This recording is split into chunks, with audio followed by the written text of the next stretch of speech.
After 4 years, human remains found washed upon Douglas Lake have been identified as a man from Knoxville.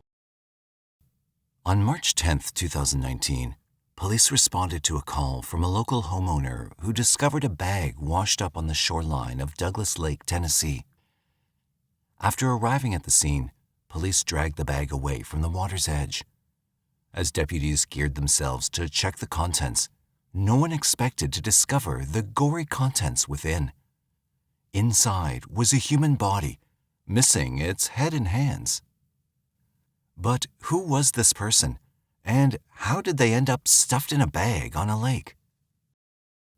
But before we delve any further, please take the time to show your support by subscribing to our channel, liking our videos, and clicking on that notification bell to receive the latest videos straight to your inbox.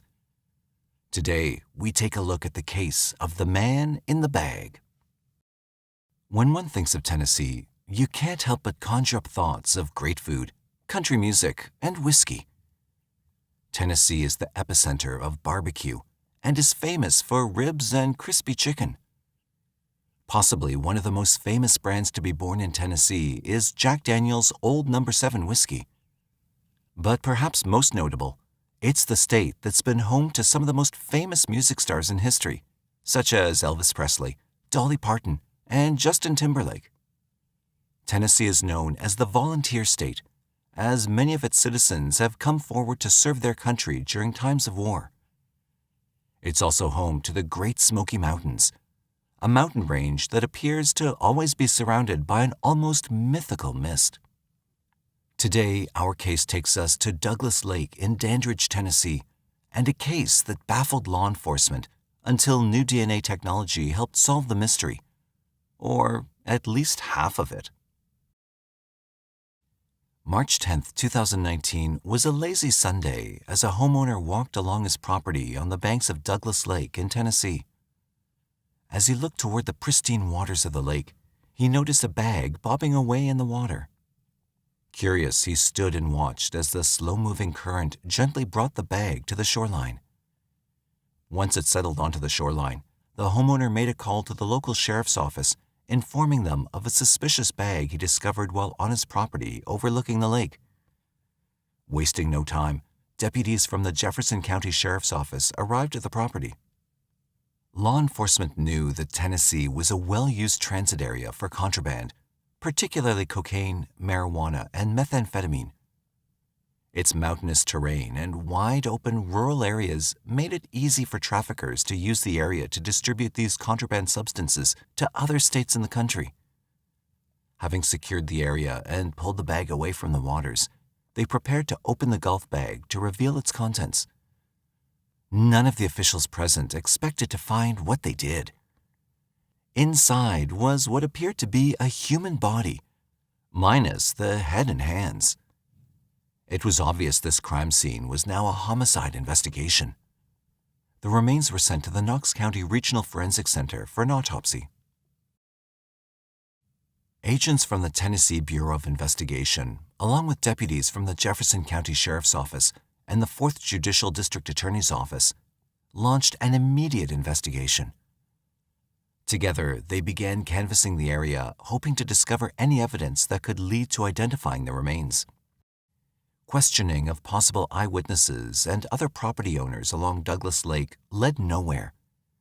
It seemed no one had seen anything suspicious in the area at the time, or in the weeks leading up to the discovery. Investigators theorized that the bag may have been dumped further upstream.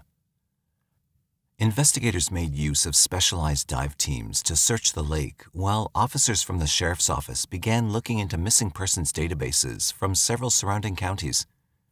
Nothing had come up on the databases, and by Wednesday afternoon, March 13, 2019, Jefferson County Sheriff Jeff Coffey said that there had been no new discovery or leads.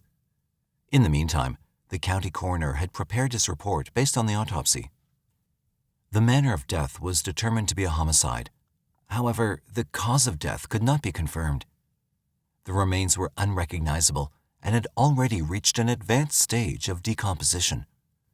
Due to the state of the remains, the coroner could not determine the date of death either.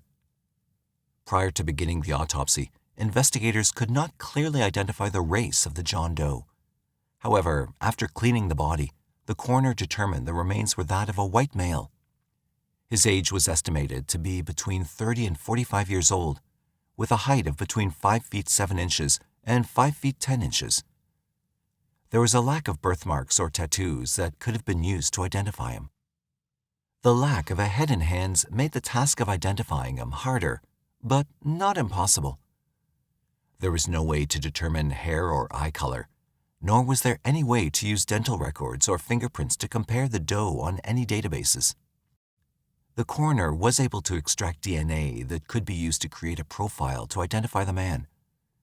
The coroner provided a brief description of the items found with the remains. John Doe was wearing a black Walking Dead t-shirt, blue jeans, a black belt with the name Gerald imprinted on it, a white belt buckle with a horseshoe and horsehead.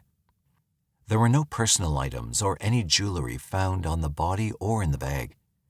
He was given the placeholder name of the Jefferson County John Doe and was buried a month later in a county cemetery. Investigation teams used the DNA and created a working profile to use to identify the John Doe on both missing persons databases and criminal databases. It was initially assumed his name may have been Gerald, as the name was imprinted on the belt he was wearing at the time, but no one with the name of Gerald on any databases matched with the John Doe. There was still no lead, so investigators began using other means to identify him. They turned to the media and provided news outlets with the description of the John Doe, where he was found, and what items were on him at the time of the discovery. However, after months of searching and looking through several leads and tips, there was nothing more investigators could do, except turn to a new method being used to identify unknown victims: investigative genetic genealogy. The Tennessee Bureau of Investigation turned to a new technology that had started making waves in the last 5 years: genetic genealogy testing. Working with a DNA profile, geneticists were able to reverse engineer the genetic profile of the John Doe and link his profile to several other names from volunteer genealogy websites. However, the process took much longer than anticipated, as they could still not find a close enough match. That was until investigators stumbled across an obituary in a local newspaper that had the names of several of the possible DNA samples that matched their John Doe. The sample they discovered could possibly have come from a grandparent. Investigators visited the family whose DNA samples matched the profile of the John Doe to some degree. After much questioning, they discovered from another biological relative that it was possible that John Doe was one of many children that was given up for adoption. They also provided key information as to who the other family was. When visited, the second family volunteered their DNA samples in order to help with the case. A year later, in July 2021, the results found that both families had strong genetic ties to the John Doe. But his identity was still withheld until they could confirm that the John Doe found at Douglas Lake was in fact the same person matching. But there was yet another hurdle for investigators to overcome. John Doe's biological family knew his remains were found, but they had no idea of who he really was. He'd been put up for adoption at a very young age. It was now time for investigators and researchers to dig deep into the foster care system and look to find the family that was responsible for raising him all those years. After months of going through various adoption agencies and foster care databases, they finally identified a family in Knoxville, Tennessee.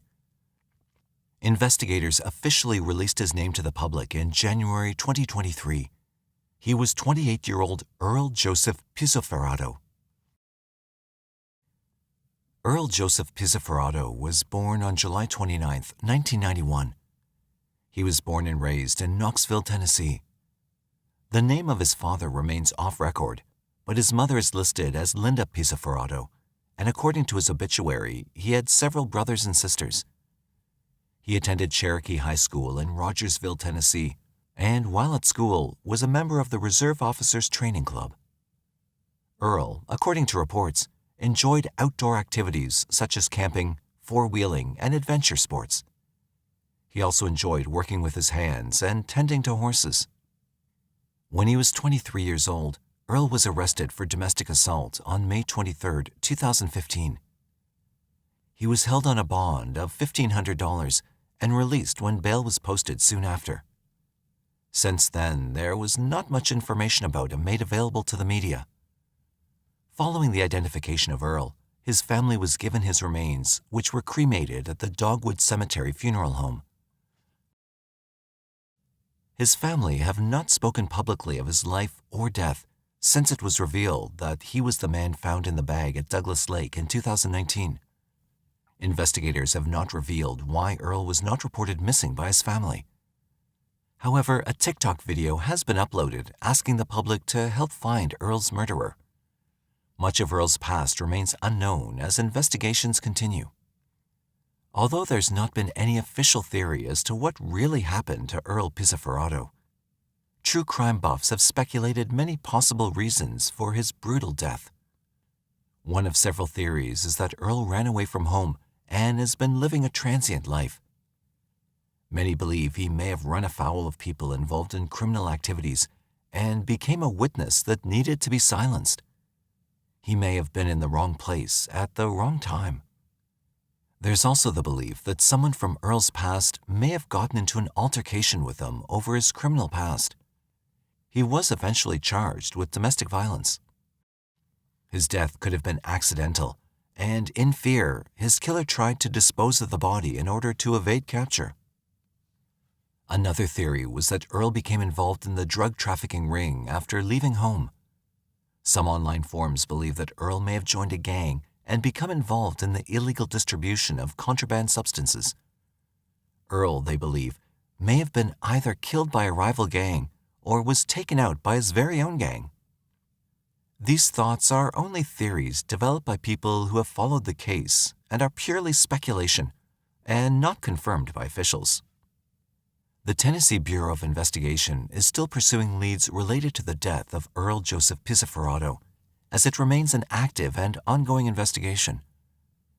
The Bureau is asking anyone who may have known Earl or had any idea of his last whereabouts to contact their department with information that could help solve the case.